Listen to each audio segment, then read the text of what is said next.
Welcome to the New Books Network. Hello and welcome back to New Books in Law, a channel on the New Books Network.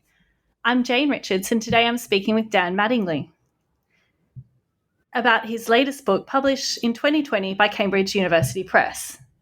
It is The Art of Political Control in China. Dan Mattingly is an assistant professor in the Department of Political Science at Yale University. His research focuses on the politics of authoritarian regimes, historical political economy, and China.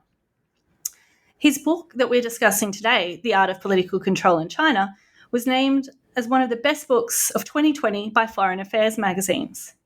Daniel Mattingly, welcome to the show. Jane, thank you so much for having me on. It's our pleasure. Now, just to get us started, I'm wondering if you can tell me how you came to write The Art of Political Control in China. Absolutely. So, The Art of Political Control in China is a book that it started as a dissertation for which I did over a year of on-the-ground field research in China, interviewing people, doing surveys. But to understand how I came to ask the central question of the book, which is really the question of how do states control society? All states, to one degree or another, want to control society, to implement policy, to implement laws, to get revenue and tax money from people.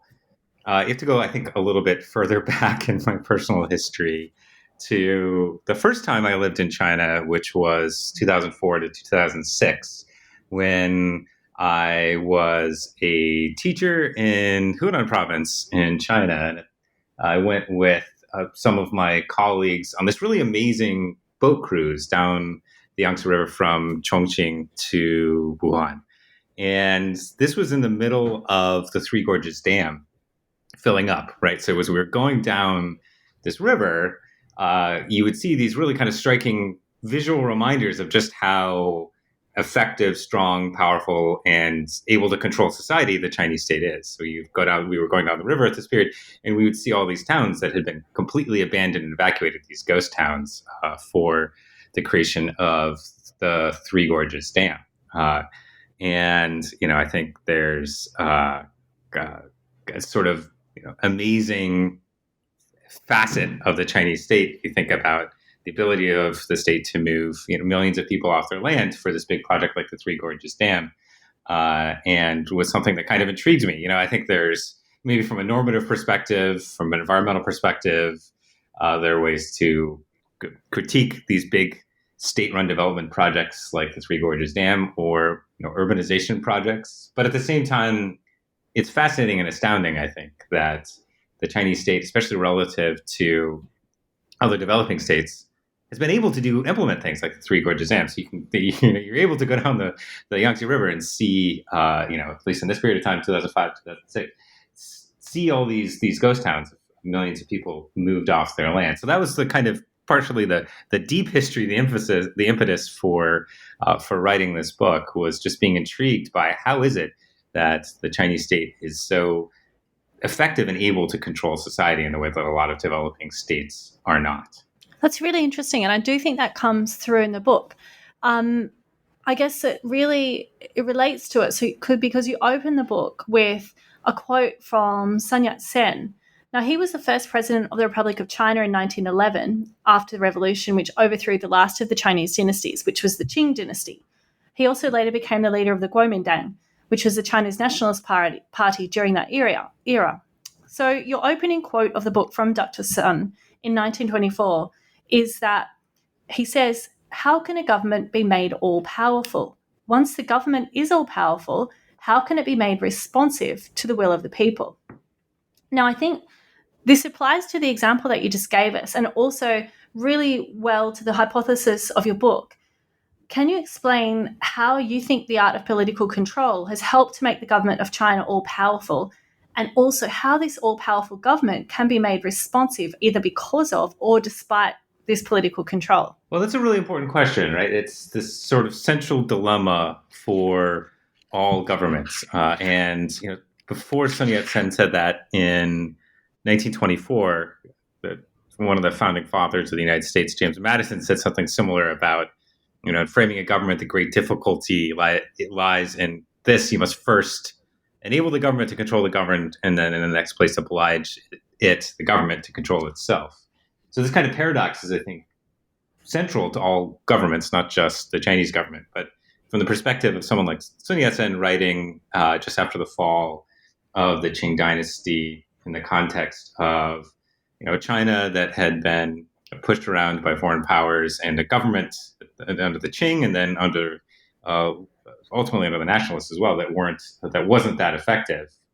You do first need a government that's able to implement policies and get things done and move the country forward. And then, of course, the next challenge is, how can you also make that government responsible to itself, not corrupt, not predatory? So the answer that I have in this book focuses mostly on this first question of, how do you create a government that's really effective and able to control the population that it governs? And I think the key to understanding this is, it's not all about coercion. So I think that, especially in the West, there's this idea about authoritarian governments that they rule mostly through coercion. It's things like the secret police, surveillance systems, censorship, automated facial recognition technology. That sort of really coercive tools of governance are how authoritarian governments ensure compliance from the people they govern, ensure that people, don't protest against the state, pay their taxes on time, and act in the way they're supposed to. What I argue in the book instead is that it's the authoritarian states often rely on society to police and control itself in ways that aren't as immediately coercive or obviously coercive or violent as, I think, the picture that a lot of people have, especially in the West and Western democracies, of how authoritarian governments govern. And so in the book, I talk about 3 different strategies that authoritarian states use to try to control society. The first is to kind of cultivate and subvert civil society organizations, organizations outside of the state, outside of the family, and firms that are actually useful for authoritarian governments to monitor society, control society, and promulgate values that are useful for ensuring compliance.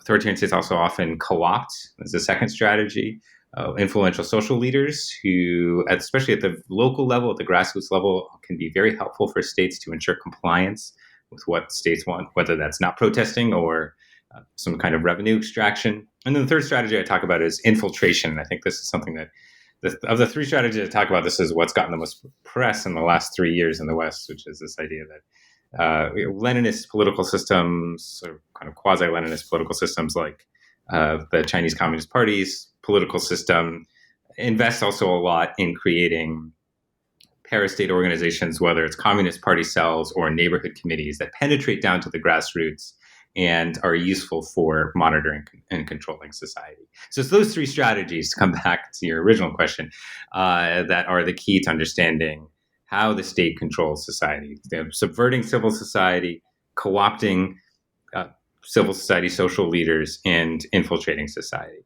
This question of how you get responsibility, on the other hand, I argue comes mostly from being able to sort of free yourself from the state-controlled organizations. So it's actually surprisingly the places that have the least robust social organizations in some contexts, especially in places like rural China, that are most able to act spontaneously and to resist the state at the local level. That's really interesting. As you say, there is this conception, especially from Western liberal democratic ideals, that, this coercion is sort of more repressive, and it's not it's not these systems of informal control. So one of your key findings in your research, you write that the presence of civil society groups helps officials in rural China tamp down on protests, requisition land, and enforce mandatory birth quotas. In short, local civil society groups in China help strengthen state capacity and serve hidden tools of informal control. And I mean, when I was reading your book, I was really surprised because I sort of would have assumed that the opposite is true. Certainly, before I came to your book, I did play into that sort of typical Western liberal mindset, I guess. Sorry, go on. No, I was just going to say, I think, I think that there's a good reason for that, which is that what we would think of as civil society looks quite different in a liberal democracy than it does in an authoritarian state like China. So the same kinds of civic social organizations, whether it's purely social organizations like bird watching clubs, dance troops, soccer clubs, or whether it's more kind of adversarial groups like NGOs, or even NGOs that are designed to provide social services. I mean, in the West, these kinds of groups can actually be used to create social capital that bond people together, and that can then ultimately be used for political organization of different kinds. That vision of what social organizations do in Western democracies really doesn't fit or make any sense if you try to import that into an authoritarian context like mainland China today, where these social organizations, to the extent that they exist because the party, Communist Party, and the state allow them to exist, which means they've often served some sort of useful purpose for the state. So this idea that I think a lot of Westerners have, which in the United States maybe comes from the work of Alexis de Tocqueville, writing about how civic organizations at the local level in the United States create habits of the heart that help to strengthen democracy at the local level, don't really make sense in authoritarian contexts like China. So then I guess my next question is, who are the civil society groups that you focus on in the book? So the book is mostly about rural China. So I did field research largely in rural China and the book has a bunch of essentially case studies of villages in China. So I'm looking mostly at kind of village level society, which means that I'm looking at a set of pretty social groups that are kind of specific to villages.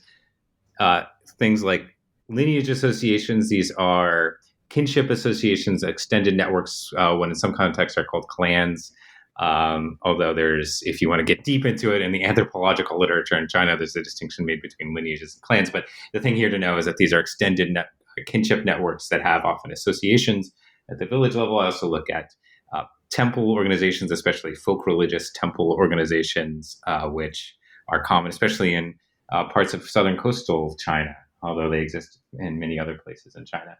I also look at things like music groups and local festival associations, which are maybe closer to the kinds of civic associations that Westerners and many listeners might be familiar with.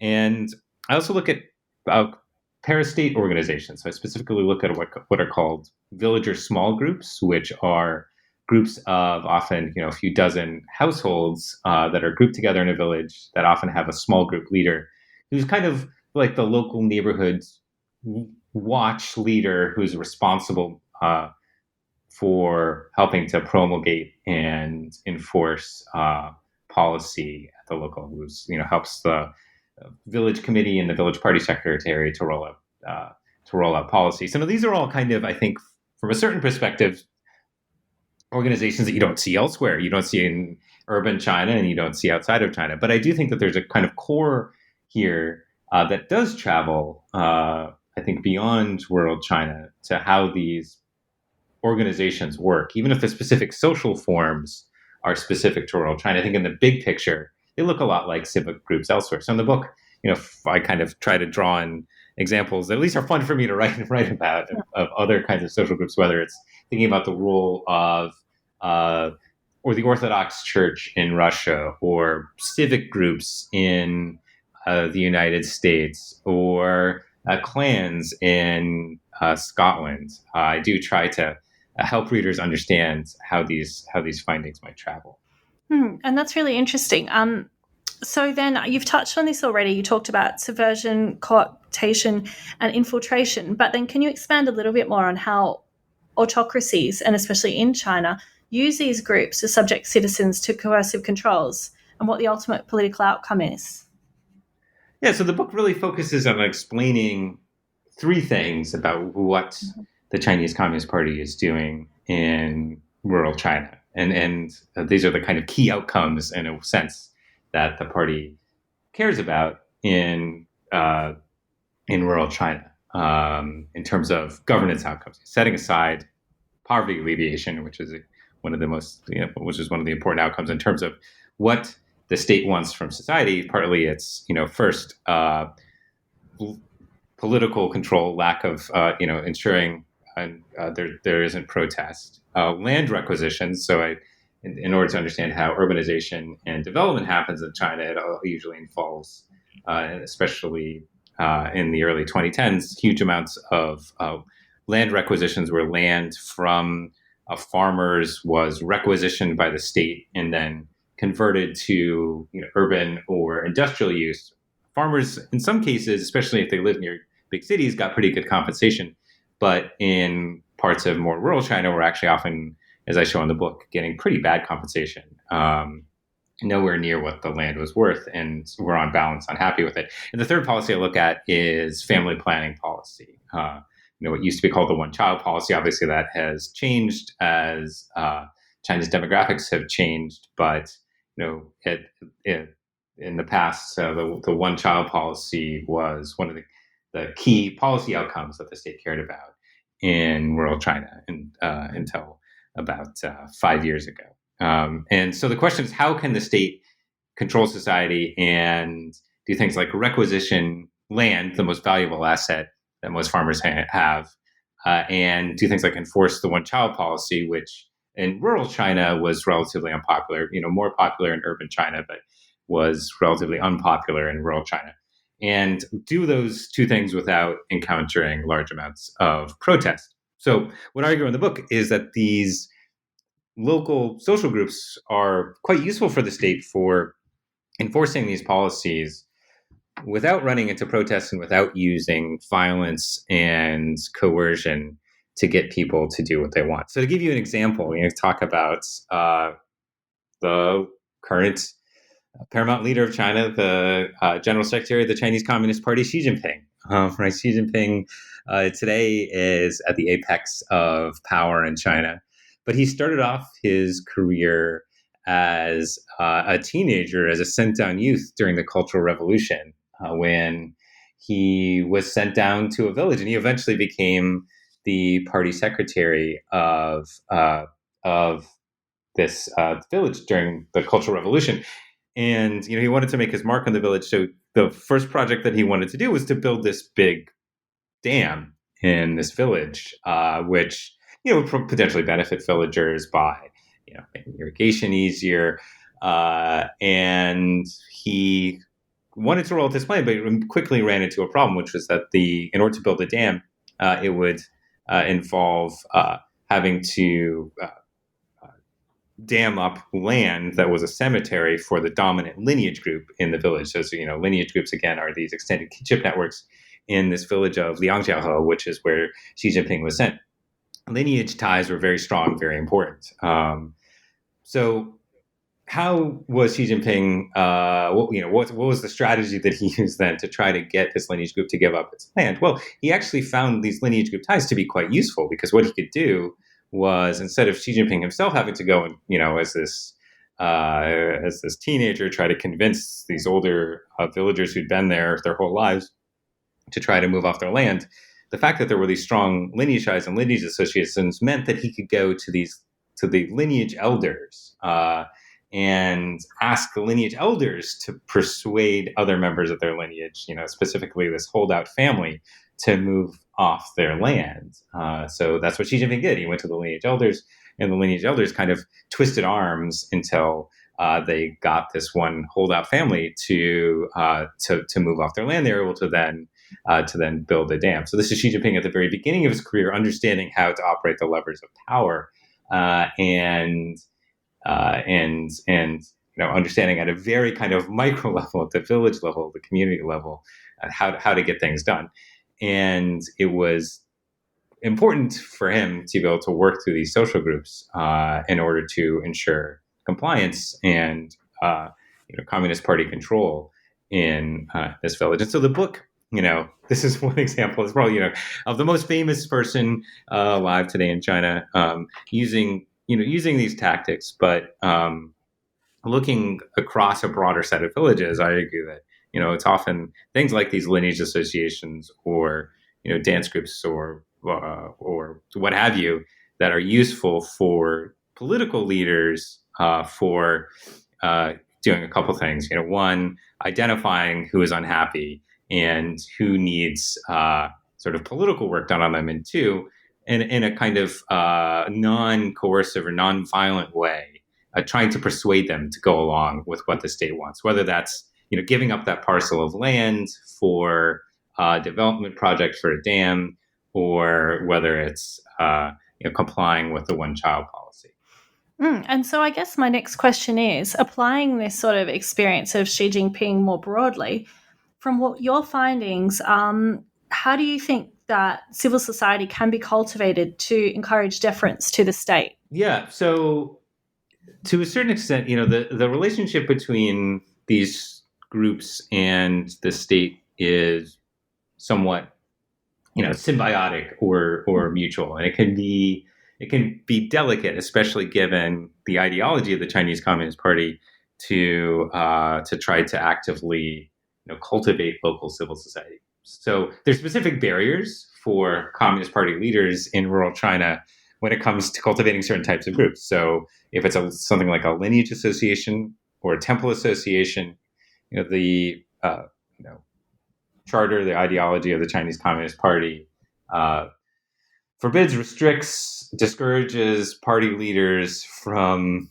participating in some of these organizations or donating to some of these organizations or trying to directly cultivate them. So this means that in some cases, when it comes to these groups that are under sort of official party ideology discouraged, it means that local leaders have to be careful not to themselves directly cultivate it, but sometimes can either take advantage of the fact, number one, that someone else, like a kind of local, you can think of them as kind of social entrepreneur in the village, has already done something like try to revive the village lineage association, a kinship association. That's one tactic, is just to sort of allow something that's naturally happening anyway to happen, to support it, to not tamp down and prevent it, because these organizations are often useful. The other strategy is, to kind of more directly themselves try to cultivate something. And when it comes to things like lineage and temple associations, where they maybe can't directly participate themselves, you can still work. People often, work through their families, their wives, sons, daughters, cousins, to try to more indirectly cultivate these civil society groups. So one way you can do this at the local level is, when I was actually doing field work, you could go and look at, go inside these lineage associations, these really beautiful ancestral halls, and with many of them with these kind of fantastic, colorful murals. And you can really understand why these places have meaning to people and to their families and places. So these are things that people are justly proud of. And but you can go and then see on the wall these rolls of donors to these organizations, and often it's not that hard to figure out, who, whether the village party secretary or members of the village party secretary's family have donated to it, and often their names are kind of at the head of these rolls of people who've donated, and they've often their families have often donated the most. In a way that encourages and cultivates their own social prestige, which is useful, right? If you want to enforce policy, it helps to be to not just rule with an iron fist, but with a velvet glove. To have the social prestige that comes from being seen as a good citizen who's trying to cultivate social organizations in your village. So it's not an insidious tactic, but it's certainly a useful tactic for officials who are attempting to cultivate political control. Hello, everybody. This is Marshall Poe. I'm the founder and editor of the New Books Network. If you're listening to this podcast, you probably love to read. I know I do. So I'd like to recommend you subscribe to Scribd. Scribd is the ultimate reading subscription service, letting you explore all of your interests in any format you choose: ebooks, audiobooks, magazines, and more for only $9.99 a month. All your favorite things are there. You get an entire library for less than the cost of a single book. No complicated credit cards or additional purchases required. If you're not sure what to read, Scribd combines the latest technology with the best human minds to recommend content that you'll love. Want to change things up? You're free to switch between titles, genres, and formats at any time on your phone, tablet, or computer. And here's the best news. Right now, Scribd is offering NBN listeners a free 60-day trial. Go to try.scribd.com/NBN for your free trial. That's try.scribd.com/NBN to get 60 days of Scribd for free. And I mean, one of the examples that you use in the book, where it really isn't insidious at all, you talk about norm creation via informal civil society networks, and you mentioned before the case studies that you've done. So two of them, one's from Guangdong and the other one is in Anhui. So I'm wondering if you can just elaborate a little bit more on these case studies and tell us what they demonstrate with regard to this coercive control and norm creation in this way. Absolutely. So I did a fair amount of field work in Guangdong, both near Guangzhou, and a little bit of field work in eastern Guangdong. And so one of the cases I talk about in this chapter is the case of Yang Village, where the Chinese Communist Party secretary and the village leadership did things like promoting cultural associations, ping pong club, singing troops, traditional music groups, even a dragon boat racing team. And these were immensely popular in the village. I think that brought Liu and the members of his family a fair amount of prestige and increased their popularity in the village. And so these are by no means like bad things. So I think, when talking about the term political control here, it's I hope a sort of, in some sense, it's kind of a neutral term. I mean, I think that you can make normative judgments about the ways in which people exercise political control. But these bonds were also useful for Liu to implement policy, including things like land requisitions, which was a priority of the local government. And so when he was doing this, the village government, wanted to redevelop the village land, which would involve essentially moving everybody out of their houses and building a set of apartment buildings, high-rise buildings there. And some people thought this was a good idea, thought the compensation was fine, but there were a lot of holdouts. There were hundreds of holdouts who didn't want to move, who didn't think the compensation was good enough. And it was, looking at the compensation, it was, certainly the village was going to get more money than the villagers were being compensated. The compensation was, it's not like someone could live off the compensation necessarily for the rest of their life, but people were, some people liked it, some people didn't. So how did they move people off? Well, one thing that they tried was postering the village with these posters that really explicitly tried to call on the norms of filial piety that these lineage associations that Liu and his family had cultivated. So one of the posters said, fighting the relocation compensation shows a lack of filial piety and a hard heart. And another one of them tried to call on the norms created, again, by these lineage associations of respect for elders, saying, refuse relocation and be censured by the elders, shirk responsibility and people point, show respect and filial piety, move early for a better environment. So they're very explicitly calling on these norms created by lineage groups in order to try to get people to move off their land, which I thought was just kind of fascinating. I don't know how effective these particular posters were in getting people to sign the papers to move off their land. But clearly, Liu and his family thought that they were pretty effective. The other case you mentioned, which I assume is Xiaogang Village. So it's actually not in Anhui. There's a very famous village called There's a very famous village called Xiaogang Village in Anhui. I don't know why. So I renamed all the villages for this book in order to preserve the anonymity of the respondents who talked to me. I don't know why. Like, I picked Xiaogang because it was a famous village, but you found this secret. Yeah, I don't know. It's like, sorry.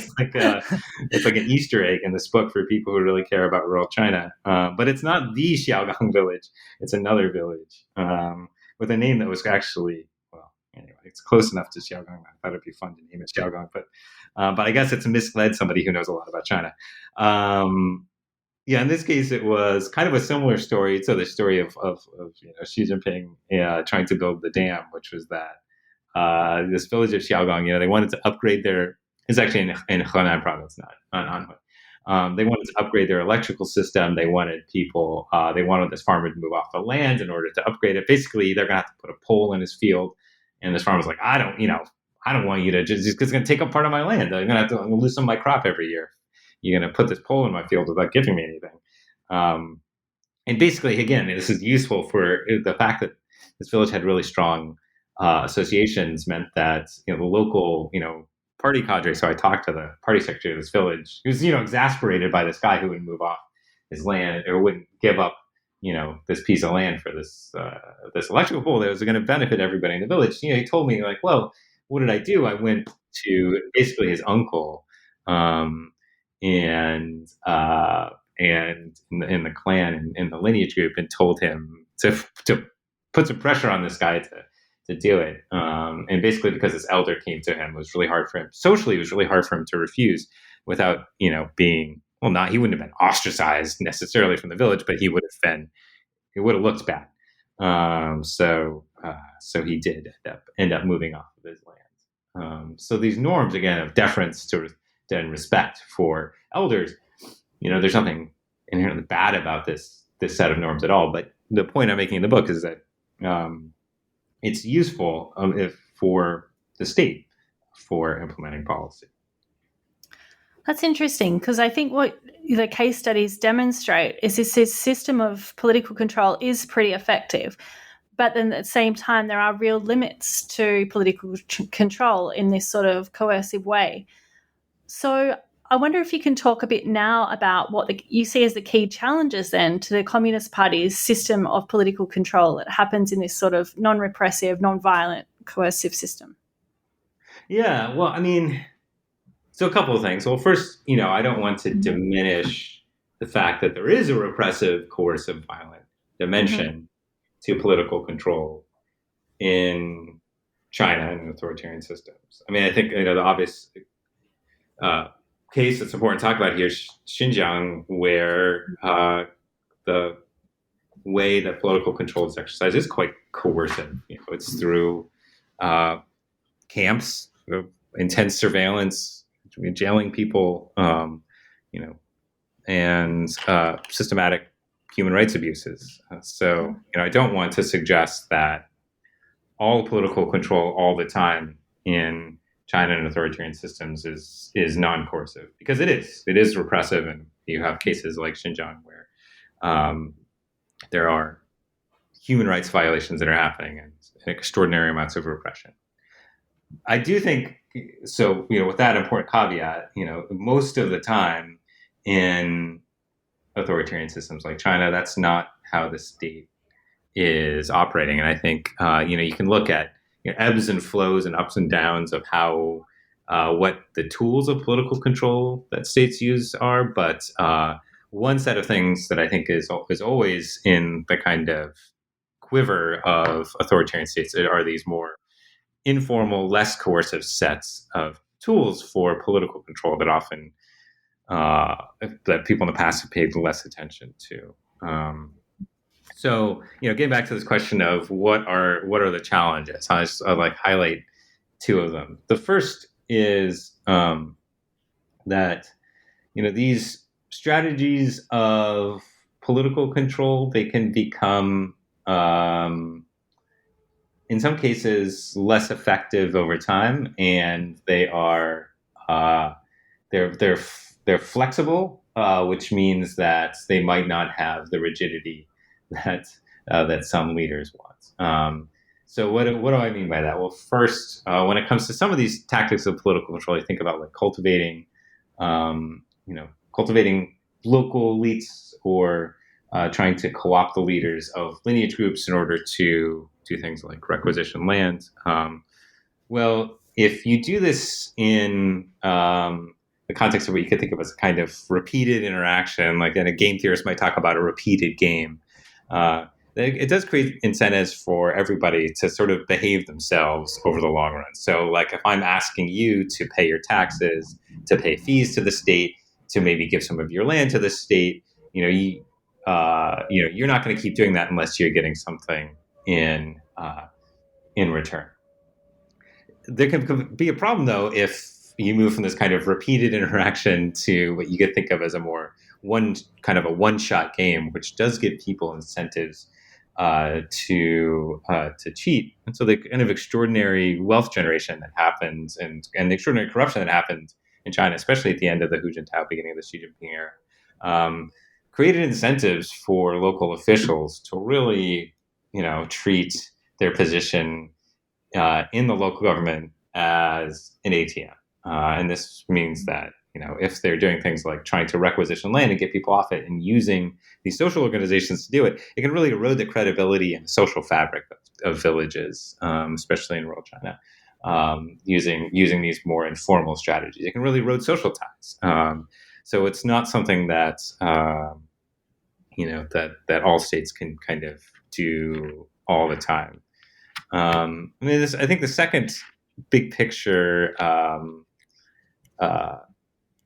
limit or change that happens over time is I do think there have been changes over time in the degree to which the state uses less, I suppose, formal strategies like cultivating social groups and cultivating, even NGOs as a way to help the state provide services and governance and control society, and more formal, more to a certain extent coercive strategies like the strategy of infiltration, like using party organizations, neighborhood committees to try to implement policy. So I think you've seen a shift from the Hu Jintao era to the Xi Jinping era in how the state views and uses local civil society to govern. So I think in the Hu Jintao era, there was more of an emphasis on the strategies of kind of cultivation, co-optation, creating and allowing, in many cases, social groups to thrive and to organize themselves, at least to the degree that they help the state govern and provide services. And whether it was, at the local level in rural China, things like lineage and kinship associations, music groups, or in urban China, things like labor NGOs.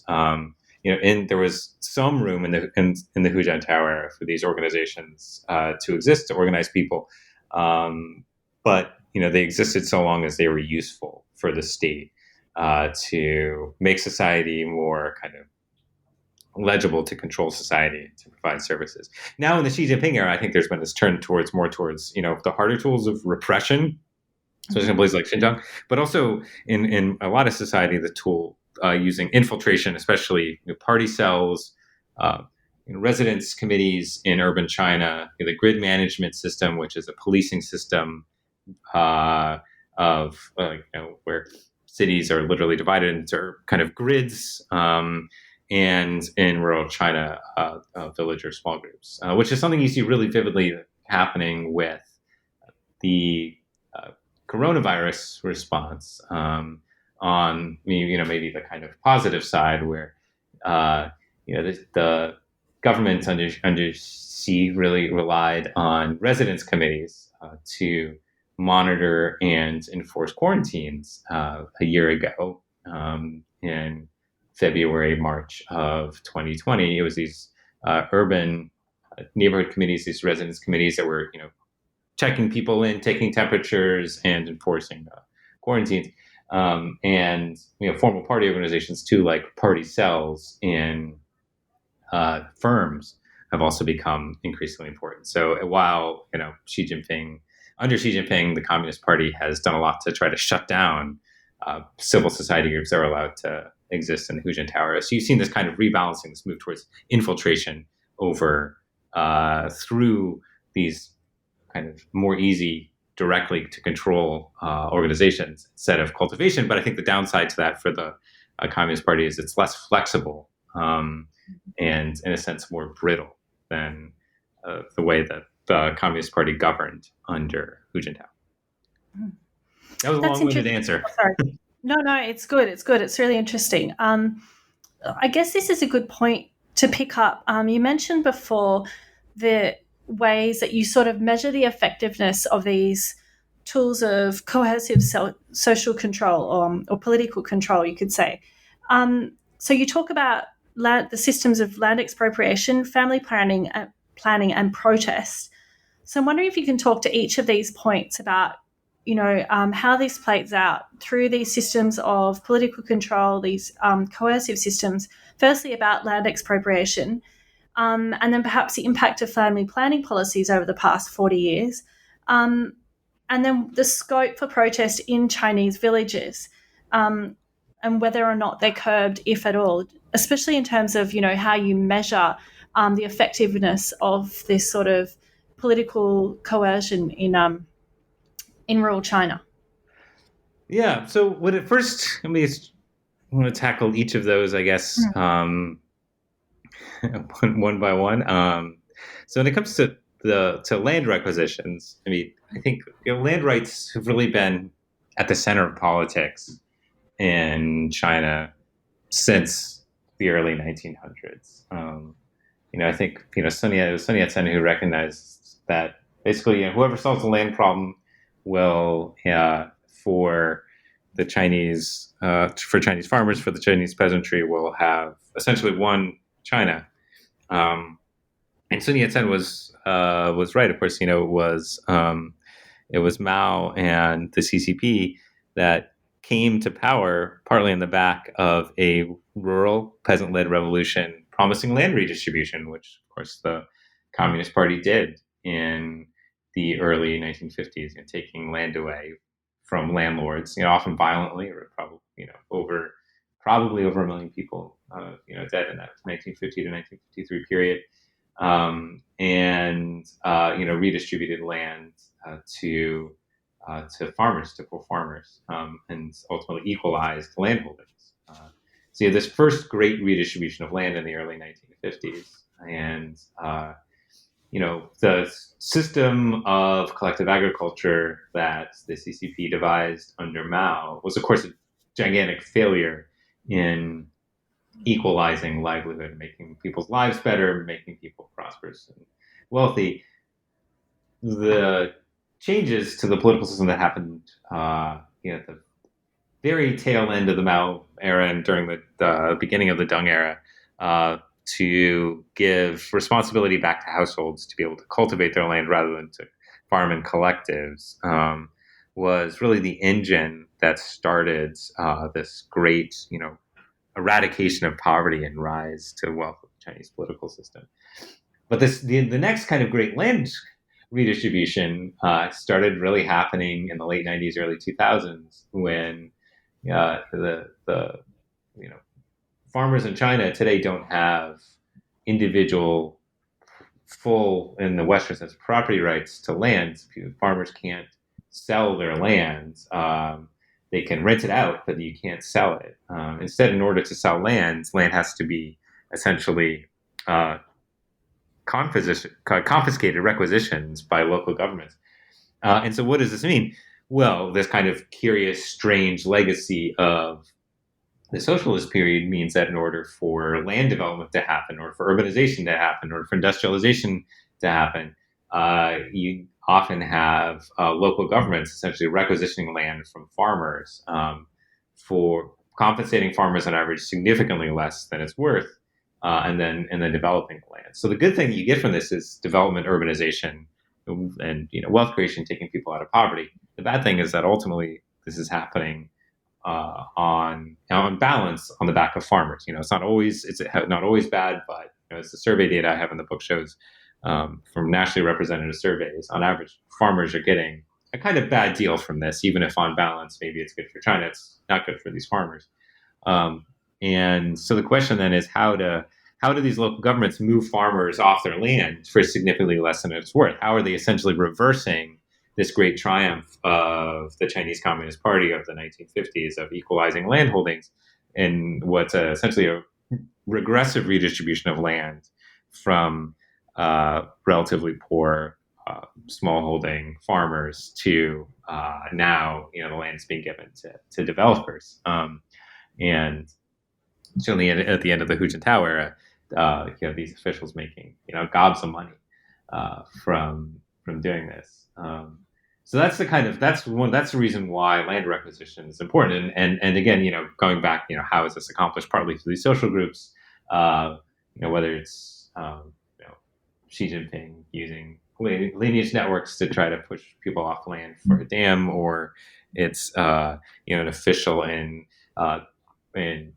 Guangdong using the prestige that they've earned through creating these dance troupes to try to squeeze people off their land.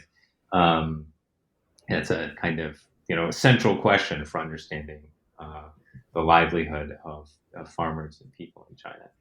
The second question about family planning policy, this was a major objective of the Chinese Communist Party.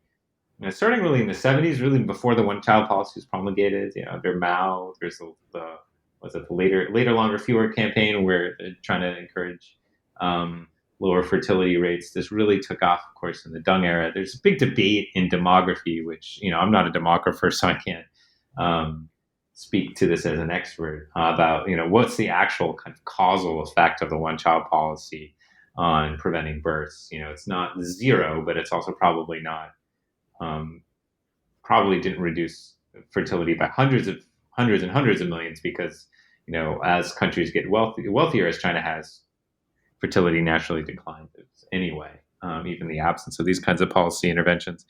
But in rural China, the one-child policy was generally, especially compared to urban China, relatively less popular. And getting people to comply with it, and again, in rural China, was relatively difficult. And so, the question for village officials was how could you actually monitor households and ensure compliance with this pretty difficult to enforce policy. And again, the argument of the book is a lot of these groups are useful for, or were useful when policy was still strongly in effect, for monitoring people at the local level. Right. And so I guess bringing these points together, I'm wondering, with these sort of regressive redistribution of land policies and, relatively unpopular one-child policies in rural areas, can you tell me, and then there's also this tamping down on protests that you write about as well in the book. Can you tell me a bit more about how a strong civil society actually strengthens state capacity in these realms to sort of get these policies done? Yeah. So the kind of core argument here of the book is that in order to get these policies done, it's useful to have local officials, especially at the grassroots, at this kind of interface between state and society, basically where the government or the state needs society. Governments need, one, information, and two, they need bureaucrats, officials at the local level who are able to implement policy and actually get things done. So of course it's important to understand what's happening in places like Beijing, but it's also, what happens at the grassroots, whether it's in a village in rural China or at the neighborhood level. That's kind of in many ways like the substance of governance. So these social groups are useful for making society more legible. In other words, making it easier for officials to understand and kind of count where people are and understand what their preferences are. They're also useful for cultivating norms that are useful for the state, especially norms of deference to authority and elders.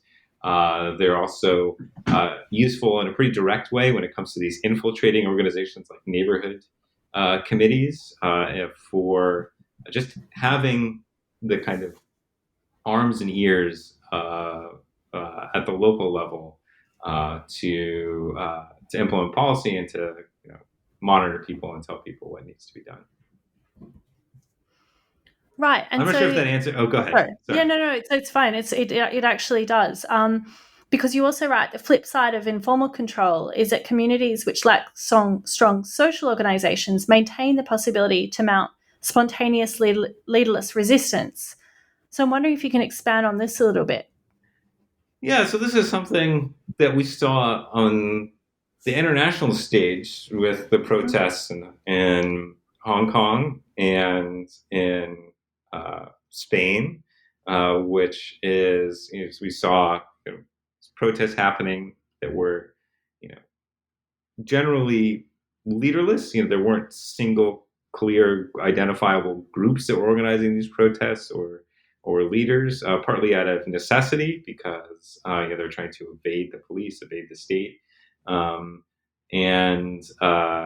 having kind of learned lessons from prior protests where leaders had been arrested. So in places like Hong Kong and the protests that happened in Catalan, people organizing through social media using Telegram and other Signal, these other apps, to try to organize without organizations, which seems kind of paradoxical, but has allowed these groups to thrive in a relatively decentralized way that was hard for the state to stop. And then one of the interesting things is that I found in my research, this book was written well before the protests in Hong Kong or Catalonia and came out. I put the book to bed, sent it to the publisher before the protests even started. But this is something that I had observed in rural China years before these protests, really kind of similar tactics where, it helped groups to not have these groups because it made it harder to not have strong civil society organizations, because it just made it marginally a little bit harder for officials to figure out what was happening in local society. Because if you have even at the village level, if you have village officials who are kind of in a sense insulated from local society, maybe they're spending time at the local social club playing cards or whatever, playing mahjong instead of and don't necessarily have deep roots in village society, they might not be aware of who's discontented about a particular land deal. They might not be aware of Mr. and Ms. Wong, who are organizing a kind of like pop-up protest against a planned plastic factory that will be built on village land for no compensation to villagers.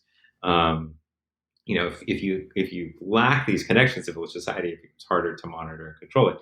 So one of the things I saw in the years before these protests in Hong Kong or Catalonia is villagers using similar tactics, doing things like trying to organize quasi-anonymously, using pretty analog sometimes tactics like going and this is in the days before ubiquitous surveillance, postering the village to say, hey, let's all meet at such and such a time at the village square to protest this land requisition, and then you get almost a kind of like flash mob that appears through this pretty analog technique of organization. And so, that's one of to me the surprising things. One of the most effective ways to organize was to have this kind of leaderless protest. And that's really interesting. So just building on, you touched on this before about co-optation. So in addition to cultivating civil society, one of the key themes and key mechanisms that your research shows is that co-optation is relatively effective at, promoting a degree of political control. Can you talk a little bit about how co-optation operates in China's rural villages, and what the incentives are for compliance? Yeah, so in rural China, you think about co-optation in general is a strategy that a lot of authoritarian regimes use in order to try to um, uh, govern society. Co-opting local notables is pretty useful for authoritarian regimes, from Egypt to China. So in rural China, this could often mean doing things like identifying the leaders of lineage groups, for example, would be important local leaders who have a lot of prestige and authority within their group. So some lineage groups are quite organized and have a single person who's their identifiable kind of lineage group head. Often they're generally men in the relatively patriarchal society of places in, say, eastern Guangdong. Not always, but often men who are seen as someone who's really capable and effective within their lineage group. So these lineage kind of chiefs, these lineage heads, often become a kind of point person for local officials who want to implement policy. So talking to village officials, if you want to requisition land for a new road project, what do you do? Well, the first thing that you need to do is go to one of these lineage heads to try to get them on board. And because then they'll use their own prestige within the lineage group to try to get people to comply with the policy. So if you have one of these lineage group heads who is outside of the state and can essentially act as a broker, a go-between between the state and the lineage group, that can be good for the lineage group in that this one person can help to organize people, help to solve the collective action problem that's inherent in trying to act together as a group and make sure that people aren't selfish, and can kind of essentially be a bulwark in a sense against the state. However, if these lineage group heads have been co-opted by the local state, either by maybe becoming a member of the village government, becoming a member of the village committee, becoming a member of the village communist party branch, this can actually be tremendously useful. It can then create incentives for these lineage heads to act in ways that maybe on balance it shifts their incentives towards taking actions that benefits the state and the party a little bit more than if they weren't a member of these organizations.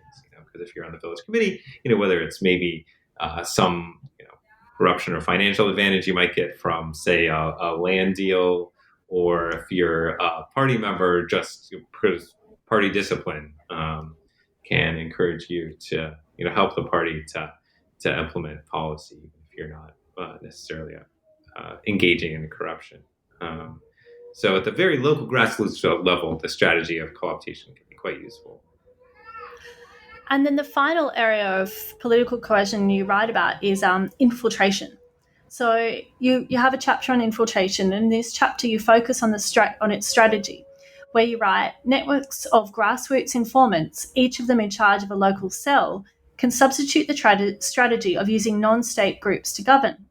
I'm wondering if you can talk more about how infiltration of civil society groups work and why it would be used as a substitute for cultivating civil society and co-optation. Yeah, so this is another strategy that's used by authoritarian states outside of China. It's also been used by states in China before the PRC. So the idea behind infiltration is you have states that create essentially these parastate groups that like neighborhood committees, village or small groups, party cells at the local level that are used. In other words, that ask individuals to essentially hold other individuals within their social group accountable for things that the state wants. So you could look back through Chinese history to the Baojia system that set up in China from that was effective in China from the Song Dynasty onwards. These kind of like mutual responsibility systems that ask people in imperial China to police their neighbors, report their neighbors, collect revenue from the state.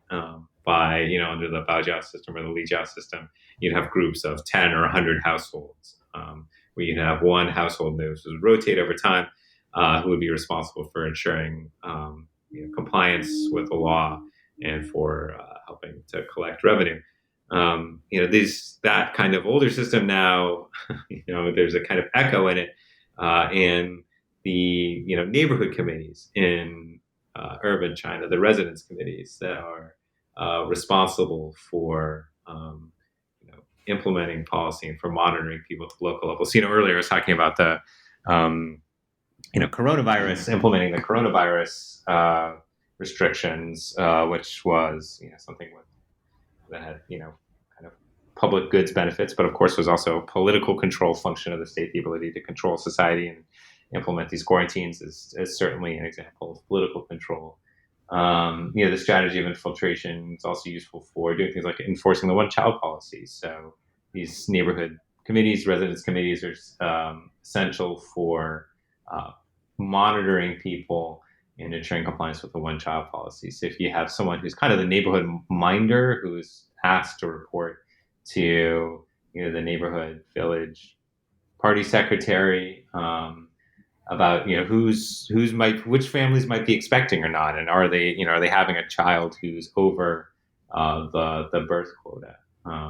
These institutions are really useful for the state in monitoring and controlling society. And as I mentioned before, I think you've seen this shift from the Hu era to the Xi era, and focusing more on the strategy of infiltration, focusing more on using the party and parastate organizations like neighborhood committees to implement policy, and a little bit less on cultivating, subverting, co-opting civil society. And then bringing all of these points together, in the conclusion, you raise a really interesting question by your research. You ask, how durable is informal repression as a tool of control? So how durable do you think it is? I think it's quite durable. I mean, I think that even though all authoritarian governments, all states, even democratic governments, rely on different methods of political control over time, I think it's in a sense inescapable for governments to, at least to some extent, to rely on these less formal methods of political control. There's a quote from Hannah Arendt that I mentioned in the book that where force is used, authority itself has failed. So anytime states have to rely on coercion for political control, and violent coercion for political control, it usually means that these other tools of political control to get people to comply with the state in a kind of quasi-voluntary way have failed. So I think that the Chinese state will continue to use these, even if repression, even if society continues to be relatively closed as it is under Xi Jinping, even if it's relying more on infiltration, less on cultivating and subverting civil society, the state essentially can't escape from using it. And you see Xi Jinping talking a lot about things like the Feng Qiao experience, which are basically using society to control itself through mobilizing people at the local level to monitor each other and ensure compliance with the state. So you're not going to see this. You're not going to see this go away. So I think in the long run, it's a pretty durable strategy. Yeah, and in that space, you quote sociologist Fei Xiaotong, who in 1947 wrote, "China is above all a rural society." So bringing all of your research together, there were so many great qualitative studies and surveys. I'm interested to know, what are the implications of this rise in this rural society, especially with regards to China's rise in the world? Well, first of all, I love talking about Fei Xiaotong. Like, 乡土中国 is like one of my favorite books. Definitely recommend. There's a good, the Chinese version is relatively accessible even to a non-native speaker like me. There's also great translation at the University of California Press. So China is so Fei wrote that China is above all a rural society. Not true now, right? Like, this classic book of sociology is about China, back in the true in the pre-Mao era, and even true through the 1980s, but not today anymore. But I think the interesting thing to me about rural society as a political scientist is, I think it lays bare in a lot of ways, as a researcher and someone who wants to try to understand society, like seeing this kind of society in miniature, in like rural. And I also come from Vermont, from like a pretty rural town in the United States. But you can kind of see how society works in in a kind of miniature way, in a way that's kind of easy to understand, in a way but it's in a way that's kind of harder to understand at the national level. So I just love talking and thinking about rural society, partly for that reason. But okay, back to your question about like what are the implications of this for China's rise in the world? Well, even though China is no longer primarily a rural society, it's all of China is connected to rural China in ways that are interesting and unusual, partly because of this, the legacy of the socialist system, where people are still tied to their land and their land rights, and partly because, migration means that in the hukou system, the residency system that characterizes China, means that people are still, their citizenship is tied to their rural village. So in a way, it's kind of, for people in China, it's kind of inescapable. And so I think it's important, still remains important substantively to understand rural China today, in addition to whatever kind of general lessons for governance that might have. And the other reason that rural China is important is, if you want to understand poverty eradication, which is one of the most important lessons of China, like you have to understand what's happening in rural China and what people in rural China have done, and what's happened in rural China. So there's, incredible, amazing parts of this story, poverty eradication.